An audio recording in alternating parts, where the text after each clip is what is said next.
Most people believe awakening begins with light, clarity, peace, a sense that everything finally makes sense. But ancient Gnostic texts warned of something very different. They warned that when Sophia begins to return, life does not become easier. It becomes unstable. Not because something is wrong, but because what was false can no longer hold. This is where most people turn back, because what Sophia brings first is not comfort. It is disruption. In the Pistis Sophia, it is written that the soul remains bound not by chains, but by belief. Belief that what surrounds it is stable. Belief that the world it knows is real enough to trust. When that belief begins to crack, the soul experiences confusion, anxiety, and loss of direction. And this is not a failure. This is the first sign. The first sign of Sophia's return is not revelation. It is collapse. Not the collapse of the world, but the collapse of meaning. Things that once motivated you stop working. Goals that once felt important suddenly feel hollow. Achievements feel empty the moment you reach them. You don't feel inspired anymore. You feel restless. And this restlessness is often misunderstood. Modern spirituality calls it burnout. Psychology calls it dissatisfaction. Religion calls it temptation or doubt. But the Gnostics called it remembrance beginning to stir. Because when Sophia begins to return, the illusion that sustained your identity can no longer fully convince you. Jesus warned about this moment, not as a punishment, but as a threshold. In the Gospel of Thomas, he says something most people read too quickly. If you bring forth what is within you, what you bring forth will save you. If you do not bring forth what is within you, what you do not bring forth will destroy you. This is not moral language, it is diagnostic. When inner truth begins to rise, and you continue to live by external structures, a fracture forms inside you. You feel split.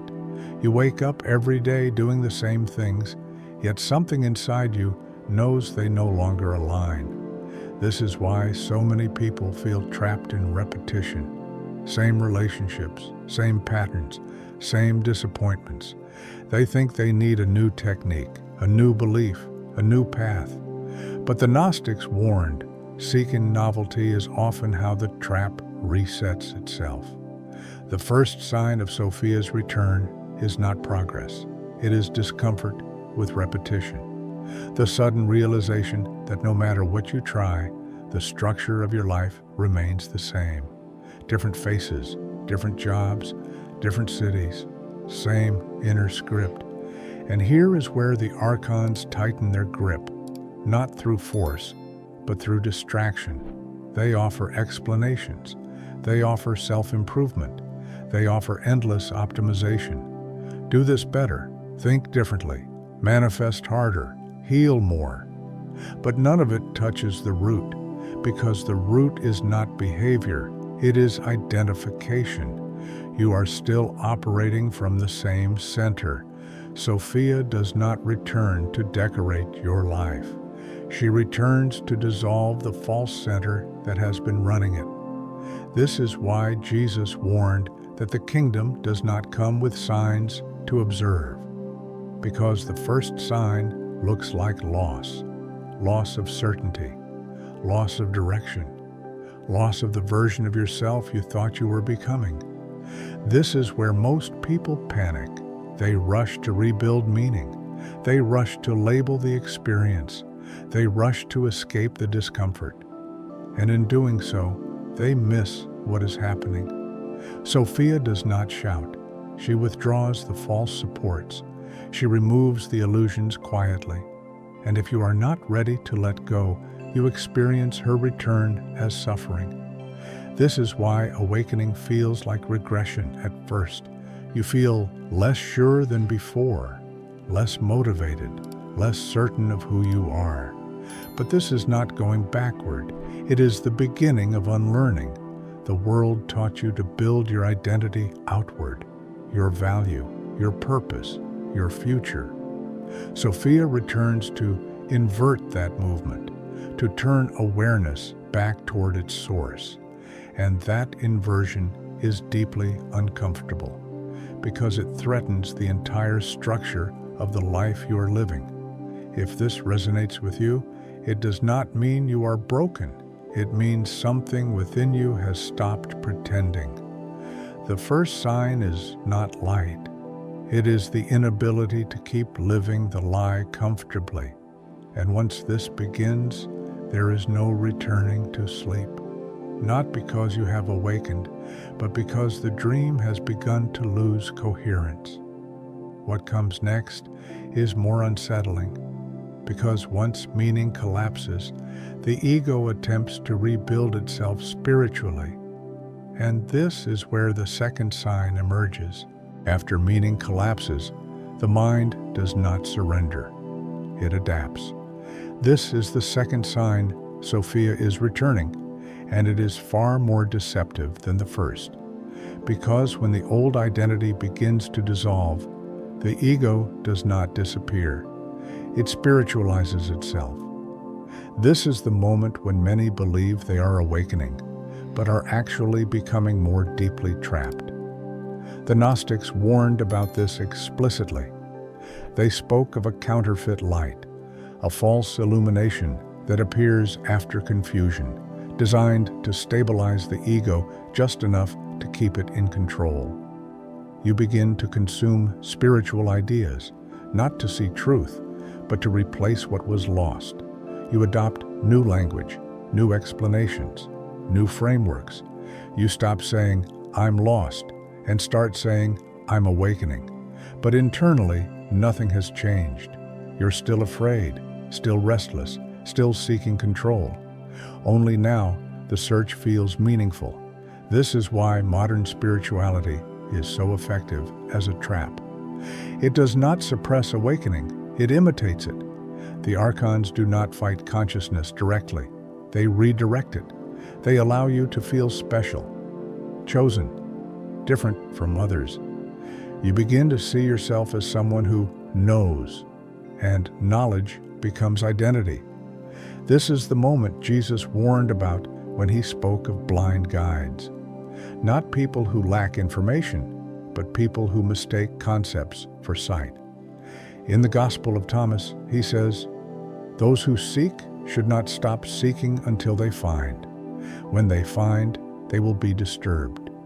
When they are disturbed, they will marvel and will reign over all." Most people stop at disturbance. They never move through it. They turn disturbance into belief. They explain it away. They soften it. They reframe it. Instead of allowing the false self to dissolve, they reinforce it with spiritual meaning. This is the second sign. You begin to feel awakened, but your life remains unchanged. Same emotional reactions, same patterns, same suffering. Only now it feels justified. You tell yourself you are learning lessons, that things take time, that awakening is a process. And that is true.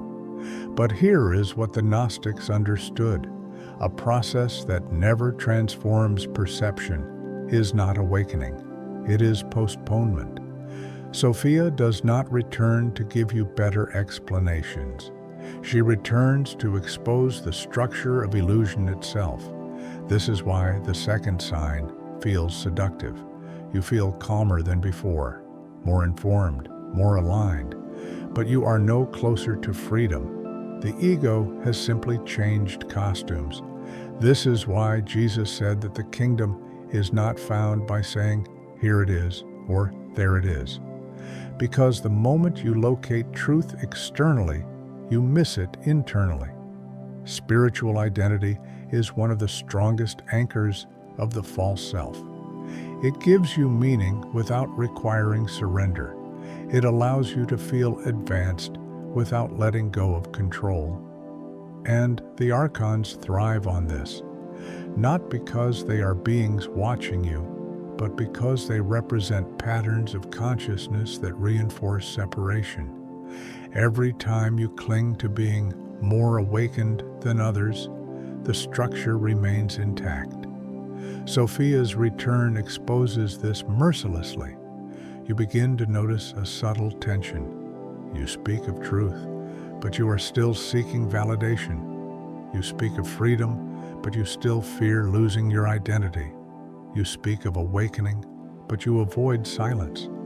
This discomfort grows because Sophia does not negotiate. She does not coexist with illusion.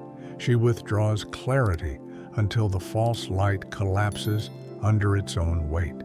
This is why many people abandon the path here.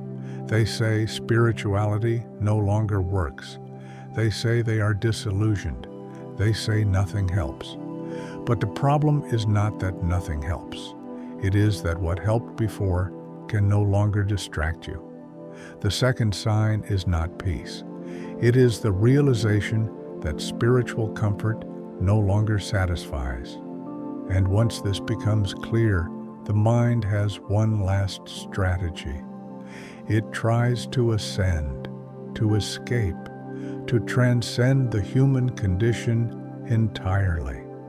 This is where the third sign begins, and it is the most dangerous one of all.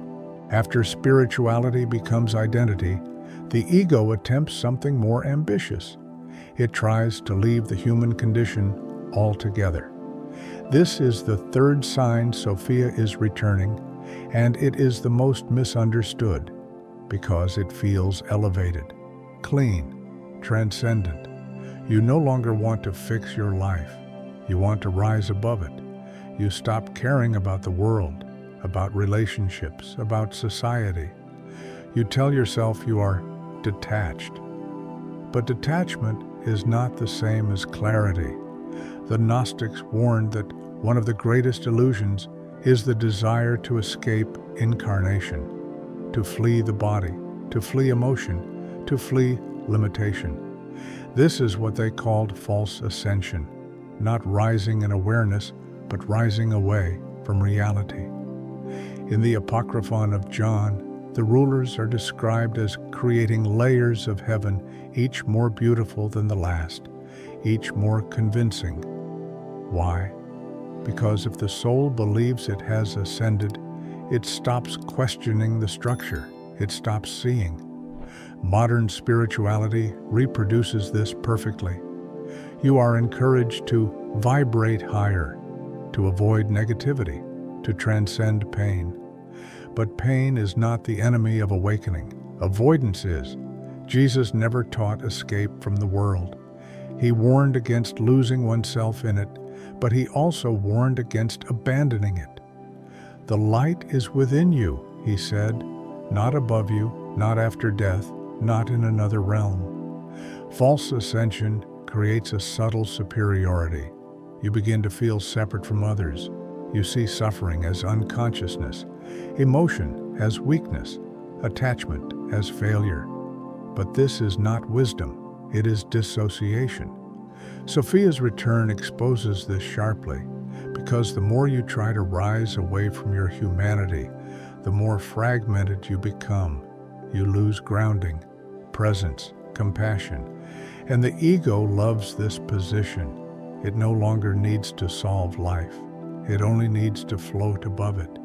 This is why so many people who claim awakening still live repetitive, unfulfilled lives. They are not trapped by ignorance anymore. They are trapped by transcendence. They speak of oneness while avoiding intimacy. They speak of love while refusing vulnerability. They speak of freedom while fearing embodiment. This is the third sign. You feel above the world, but secretly disconnected from yourself. Sophia does not ascend. She descends. She enters chaos, contradiction, human limitation. In Gnostic myth, Sophia falls into matter not as a mistake, but as a movement toward knowing. Truth does not flee experience. It illuminates it. This is where many people become stuck for years. They meditate, they observe, they detach, but nothing truly changes, because observation without presence becomes avoidance. The archons thrive here, not as monsters, but as patterns that reward disembodiment. As long as you remain above life, you never threaten the structure, you never integrate, you never embody. Jesus warned about this when he spoke of those who honor God with their lips, but whose hearts are far away, not morally far, presently absent. The third sign is subtle. You stop suffering as much, but you also stop living fully. You feel calm, but distant, and deep down, something feels unresolved. Because Sophia does not return to lift you out of the world. She returns to restore wholeness. And wholeness requires descent into the body, into emotion, into responsibility. This is where the illusion of ascension collapses, not violently, but quietly. You begin to sense that floating above life is just another way of avoiding it. And when that realization settles, one final resistance remains. The last defense of the false self, the most painful one, because it requires letting go of control entirely. This is where the fourth sign begins. After the illusion of ascension collapses, there is nowhere left to escape. This is the fourth sign Sophia is returning, and it is the one most people resist until exhaustion forces surrender. Because here, the problem is no longer confusion, nor identity, nor transcendence. The problem is control itself.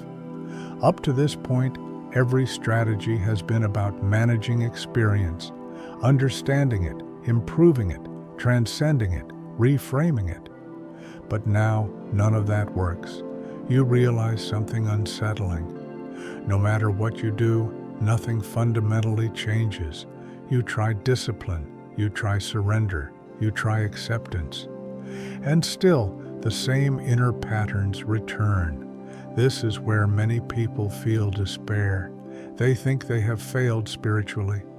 But the Gnostics saw this moment as sacred, because this is the moment the false self runs out of options. In the Pistis Sophia, the soul cries out not for salvation, but because its own power has been exhausted. This exhaustion is not weakness, it is accuracy. You finally see that willpower cannot awaken you. Effort cannot liberate you. Trying harder only reinforces the one who is trying. Jesus warned about this when he said that those who try to save their life will lose it. He was not speaking about morality. He was speaking about control. As long as there is someone trying to awaken, awakening cannot occur. This is deeply uncomfortable, because your identity has been built around effort, around becoming better, more conscious, more aligned. Now, even that collapses. You feel stuck, flat, empty, not depressed, exposed. This is where the ego panics. It tells you something is wrong, that you should go back, that you should fix something, that you missed a step. But Sophia does not guide through steps. She removes illusions, and the last illusion is the belief that you are the one who wakes up. This is why this phase feels like failure. Nothing responds to effort anymore. No practice delivers relief. No insight produces movement. You are left with raw awareness and no strategy. The archons cannot operate here, because there is nothing to manipulate, no desire to amplify, no identity to reinforce, no narrative to hijack, only presence. And presence feels unbearable at first, because it exposes everything that effort was hiding: grief, fear, loneliness, uncertainty. Not as emotions to fix, but as experiences to be seen. This is why many people retreat. They choose belief over exposure. They choose structure over truth. But if you remain here, something shifts, not because you do anything, but because something stops. the compulsion to change, the need to arrive, the urge to become. You begin to notice that awareness is already present without effort. Seeing happens without will. Hearing happens without intention. Breathing happens without control. And slowly, a question arises. If life is already functioning without me directing it, what exactly have I been trying to control? This is where the grip loosens, not dramatically, but irreversibly. Sophia does not return as knowledge, she returns as seeing, and seeing does not require effort. It only requires the absence of interference. This is the threshold, and beyond it, something changes the orientation of your entire existence. Not upward, not outward, but inward, toward what was always here. This is where the final sign begins. After effort collapses, after control dissolves, something subtle begins to emerge. Not as a vision, not as insight, not as a dramatic awakening, but as recognition. This is the fifth sign Sophia is returning, and it is quiet, so quiet that many miss it, because the mind expects awakening to feel like arrival. Instead, it feels like familiarity. You begin to notice that awareness was never absent.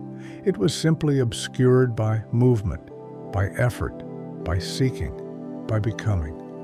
Now, without effort, something is seen clearly. You were never asleep in the way you thought. You were distracted. The Gnostics never described awakening as gaining something new. They described it as anamnesis, remembrance. Sophia does not return to teach you information. She returns to restore perception. You begin to see thoughts arise and fall without needing to follow them. Emotions move without defining you. Fear appears, but it no longer commands action. Not because you overcame it, but because you see it. This is not detachment. It is intimacy without identification. Jesus pointed directly to this when he said, "The eye is the lamp of the body. If your eye is single, your whole body will be full of light." This was never about morality, it was about division. When perception is divided, observer and observed, seeker and sought, illusion persists. When perception becomes whole, illusion collapses. Sophia's return restores this wholeness. You stop asking, "What should I do next?" because that question belongs to the old structure. Instead, action arises naturally, not from fear, not from ambition, not from lack, from clarity.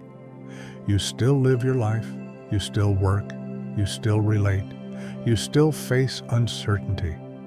But the center has shifted. Life is no longer something happening to you. It is something happening through you. This is why the archons lose power here, not because they are defeated, but because they require division to function. They operate through polarity, through striving, through comparison, through identity. When those dissolve, there is nothing left to manipulate. Sophia's return does not remove suffering instantly, but it removes confusion about suffering. Pain may arise, but it no longer defines meaning. Loss may occur, but it no longer fractures identity. You stop asking, "Why is this happening to me?" and begin noticing, "This is happening," without resistance, without narrative. This is the moment many people describe as ordinary, and that is why they doubt it. They expect fireworks, but truth does not announce itself. It reveals itself. The ego cannot claim this state. There is nothing to claim, no identity to wear, no role to perform. This is why it feels stable, not exciting, stable. And stability frightens the seeking mind, because it cannot improve it, it cannot brand it, it cannot build a story around it. Sophia's return strips meaning down to presence. And presence does not argue, it does not persuade, it simply sees. At this stage, life begins to reorganize quietly. Relationships change, not dramatically, but honestly. Patterns fall away, not through effort, but through irrelevance. You stop repeating the same life, not because you tried something new, but because the one repeating is no longer in control. And this is not the end. There is still one final movement, not outward, not inward, but a complete inversion of how you understand freedom itself. This is where everything comes together. At this point, something becomes impossible to ignore. What you have been calling freedom your entire life was never freedom at all. It was choice. And choice is not liberation. This is the sixth sign Sophia is returning. The collapse of the belief that freedom comes from having options, from deciding better, from choosing differently, from improving outcomes. The Gnostics understood this clearly. As long as you believe freedom is something you do, you remain bound to the one who does. Jesus warned about this in language so simple it was misunderstood for centuries. You will know the truth, he said, and the truth will make you free. He did not say belief would make you free. He did not say obedience would make you free. He did not say effort would make you free. He said knowing. But knowing here does not mean information. It means direct perception, seeing what is happening without the need to control it. This is where most people feel a subtle fear, because if freedom is not something you achieve, then who are you without striving? For the ego, this feels like disappearance. For awareness, it feels like relief. You begin to notice something radical. Life does not need you to manage it. Decisions still happen, actions still arise, responses still occur, but they are no longer owned. There is no internal narrator claiming authorship. This is deeply unsettling at first, because identity has been built around being the doer, the thinker, the chooser, the one in control. Sophia's return dissolves this quietly. You see that thoughts arise on their own, emotions shift on their own, movement happens without command, and yet everything functions. This is the freedom Jesus pointed to, not freedom from life, but freedom within life. You are no longer resisting what appears, not because you suppress resistance, but because resistance is seen as unnecessary. This is why the Gnostics said the archons rule through ignorance, not ignorance of facts, ignorance of how experience actually functions. Once you see that you were never the central controller, the entire prison collapses, because the prison was built around a false center, and when that center dissolves, there is nothing left to contain. This is why Sophia's return is terrifying to the ego. It does not negotiate. It does not improve the self. It reveals that the self was never running the show.